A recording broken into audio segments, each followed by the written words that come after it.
Assalamualaikum warahmatullahi wabarakatuh. Gimana kabarnya hari ini? Mudah-mudahan semuanya sehat ya. Tak terasa sekarang sudah masuk ke semester yang kedua. Oke, materi kelas 6 kali ini di bab 1 adalah tentang terampil menggunakan teknologi digital. Silakan dibuka bukunya halaman ketiga. Oke, yang pertama adalah mengenal hak cipta dan hak kekayaan intelektual. Nah, internet sekarang itu sangat-sangat memudahkan kita untuk mengakses informasi yang diinginkan. Mau apa, hampir semuanya ada di internet. Namun, di balik kemudahan-kemudahan yang diberikan oleh internet, ada sisi buruknya atau sisi negatifnya yang didapat dari internet. Nah, contohnya ada salah satunya adalah pelanggaran hak cipta. Mengambil data baik penuh maupun sebagian dan mengakui data tersebut sebagai karyanya sendiri tanpa mencantumkan sumber-sumber data yang tadi diambil. Nah, itu tidak boleh. Itu namanya melanggar hak cipta. Nah, atau disebut juga dengan plagiat. Nah, terus kemudian apa sih hak kekayaan intelektual itu? Nah, hak kekayaan intelektual itu adalah meliputi hak cipta dan kekayaan industri. Secara garis besar, hak kekayaan intelektual bisa diartikan sebagai suatu hak yang didapatkan dari kemampuan intelektual seseorang dalam menciptakan karya atau produk yang dipatenkan. Nah, jadi intinya gini, kita bisa membuat karya seni yang belum pernah diciptakan sama orang lain. Nah, karya kita tadi bisa dipatenkan, ya. Nah, bisa dipatenkan. Nah, ruang lingkup hak kekayaan intelektual itu yang pertama paten. Contoh, kita membuat sebuah penemuan yang baru. Nah, penemuan itu belum pernah ditemukan sama siapapun. Nah, kita bisa patenkan. Kalau sudah dipatenkan, nanti kita akan mendapatkan royalti atau ya bisa dibilang gaji. Ya, kemudian ada hak cipta. Nah, hak cipta itu banyak. Ada hak cipta lagu, ada hak cipta buku dan lain-lain. Makanya kalau ada sebuah lagu, makanya di situ ada ciptaan. Nah, Ibu Sud ciptaan. Nah, siapa? Nah, karena pencipta itu tidak bisa diganti karena dia yang menciptakan. Kemudian ada merek. Ini adalah merek dagang ya, atau sebuah brand yang digunakan sebagai identitas atau jenis usaha-usaha tertentu. Contohnya merek HP banyak ya, ada merek Samsung, ada Oppo, Apple dan lain-lain. Tidak bisa kita beli HP Samsung ternyata itu hanya Samsung bohongan. Ternyata merek yang lain ditutup stiker diganti dengan Samsung. Itu namanya tidak boleh, melanggar hak. Ya, melanggar hak kekayaan intelektual. Kemudian ada lagi indikasi geografis. Nah, ini juga sama, ada tanda suatu produk yang dihasilkan dari daerah tertentu. Contoh batik. Ada batik Pekalongan. Oh, berarti dari daerah Pekalongan. Ada batik Yogyakarta, berarti dari daerah Jogja. Kemudian ada perlindungan varietas tanaman. Ini bagi orang-orang yang berkecimpung di bidang pertanian ya, mungkin menciptakan sebuah atau menemukan sebuah varietas baru tanaman, padi atau tanaman yang lain. Kemudian ada desain industri. Nah, nih desain industri itu apa? Sebuah gambar yang merupakan gabungan dari garis, warna, bentuk dan lain-lainnya. Contoh, mungkin kalian sudah tahu ada merek laptop ya, Apple yang keruak dikit, yaitu merek laptop atau HP Apple. Nah, Nah, walaupun di situ gambar apel, bekas digigit di bagian pojok, nah itu tapi adalah desain industri.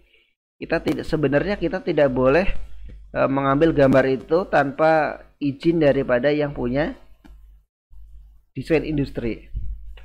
Ya, contoh kita copy paste atau fotokopi desain industri, yaitu contoh tadi merek Apple. Sebenarnya nggak boleh. Kalau kita memaksakan, itu namanya melanggar hak cipta. Ya. Tapi kebanyakan sih ya tidak mengindahkan. Ada lagi, mungkin kalian ini sangat sering melihat ini. Sanksi pelanggaran. Ya. Tentang pasal 72 UU nomor 19 tahun 2002 tentang hak cipta.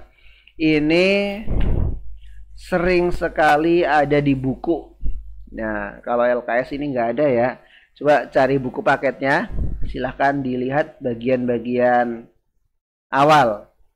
Ada kata-kata seperti ini. Silahkan cari buku paket. Buka buku bagian awal-awal. Nanti ada tentang pengumuman seperti tentang kebijakan tentang UU hak cipta. Contoh, yang poin pertama, barang siapa dengan sengaja atau tanpa hak melakukan perbuatan sebagaimana dimaksud dalam pasal 2 ayat 1, akan dipidana penjara masing-masing adalah 1 bulan atau denda paling sedikit 1 juta. Atau pidana paling lama 7 tahun dan denda paling banyak 5 miliar. Nah, ini bagaimana Pak? Kok bisa begini? Nah, contoh gini, kita memfotokopi buku itu sebenarnya sudah melanggar hak cipta.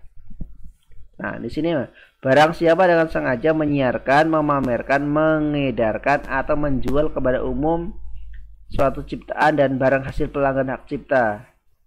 Nah, terkait di mana dimaksud pada ayat 1. Nah, ini sama. Kita sebenarnya tidak boleh ya memfotokopi buku.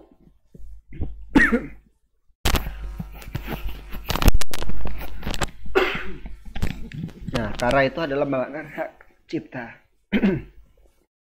Terus ya, karena ini adalah sebuah gimana ya? Karena sudah menjadi sebuah kebiasaan, jadi kayak bukan melanggar hak cipta. Tapi sebenarnya itu adalah melanggar hak cipta ya.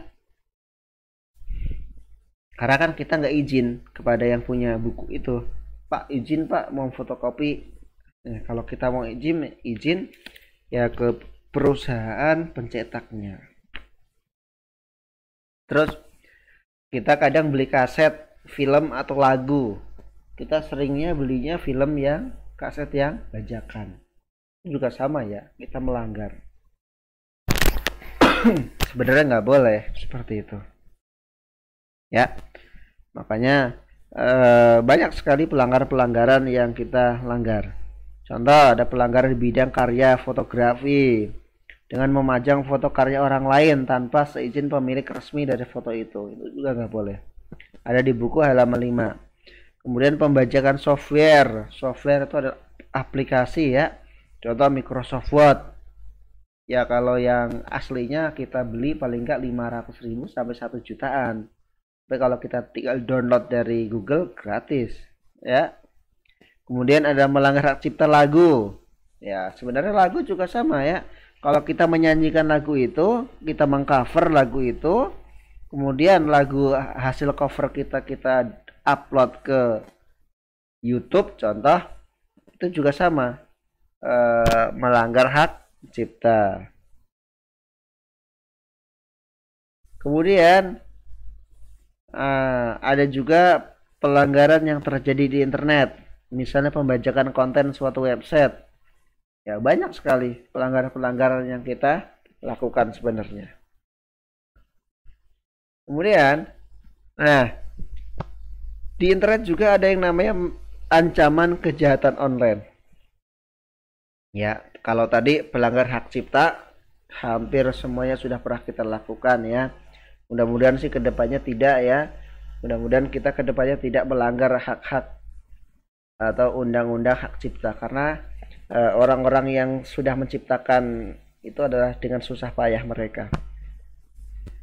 Nah, materi berikutnya adalah tentang ancaman kejahatan online. Yang pertama ada cyber bully, ya. Kalau kata kita mah dibully ya, cyber bullying. Nah, kalau orang dibully kan kadang di diintimidasi terus ya. Jadi dikata-katain lah, kayak disudutkan. Nah, ini juga sama, di internet juga sama, di online juga sama, dibully. Nah, ada manfaat baik, juga ada manfaat buruk. Nah, bagaimana orang dibully? Contoh, orang update status, pamer lah inilah, atau mungkin update status apa. Akhirnya karena ada orang-orang yang tidak senang, akhirnya dikomentari lah dengan kata-kata yang kurang enak. Nah, itu bisa bully secara online. Ya walaupun nggak ketemu langsung, tapi komentar-komentarnya banyak. Kita mungkin bisa merasakannya. Ya. Atau mungkin lagi main game online. Ya, kan kalau game online kan bisa chat ya. Ya, dia salah terus. Akhirnya kan bisa aja dikomentarin, dibully dengan teman-teman yang lain. Ya, itu juga nggak bagus ya. Kemudian supaya kita tidak dibully bagaimana? Ya, berkatalah yang baik, buat status yang bagus, ya biar tidak dibully dengan orang-orang lain. Apabila kita sudah terlanjur dibully di online, ya mungkin kalau kalian sudah, wah ini terlalu dibulinya nih, silakan di screenshot, mungkin bisa dilaporkan kepada polisi. Atau mungkin kalau nggak mau seperti itu, bisa aja udahlah, kontaknya langsung aja di blokir biar tidak bisa melihat status kita ya. Kemudian yang kedua ada bohong, berita bohong atau hoax. Wah, ini sekarang sudah sangat-sangat rame berita bohong ya. Banyak sekali di WA kadang ya berita bohong itu. Telah terjadi begini gini. Ternyata itu beritanya adalah tidak benar. Artinya berita yang salah.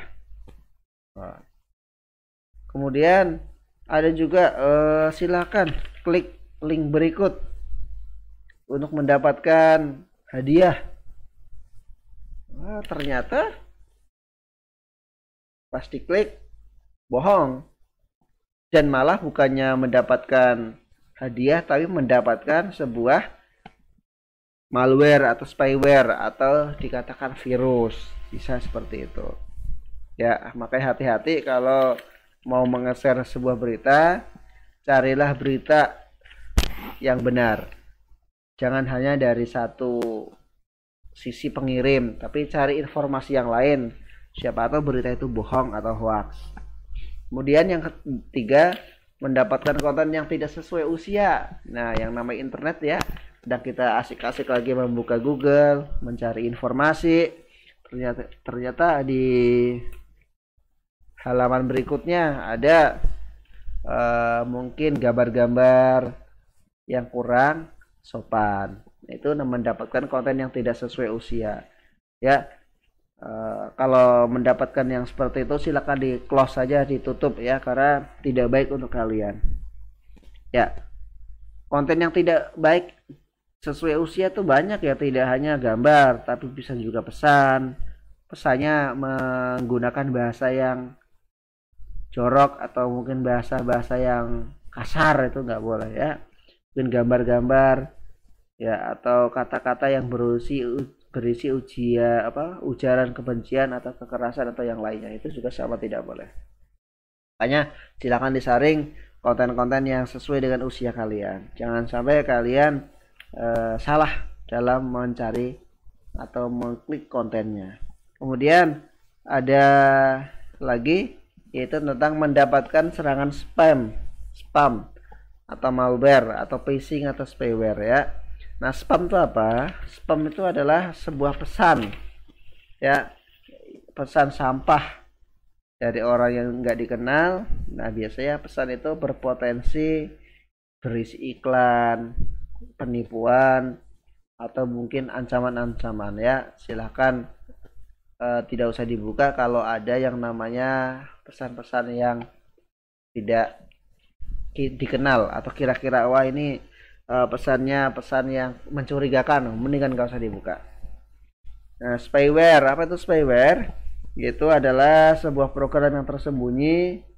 Nah, program ini bisa mencuri data-data penting di komputer kita ya, bisa username, password, atau informasi-informasi yang penting lainnya seperti rekening bank. Nah, hati-hati. Nah, ada yang namanya phishing. Nah, phishing itu penipuan online.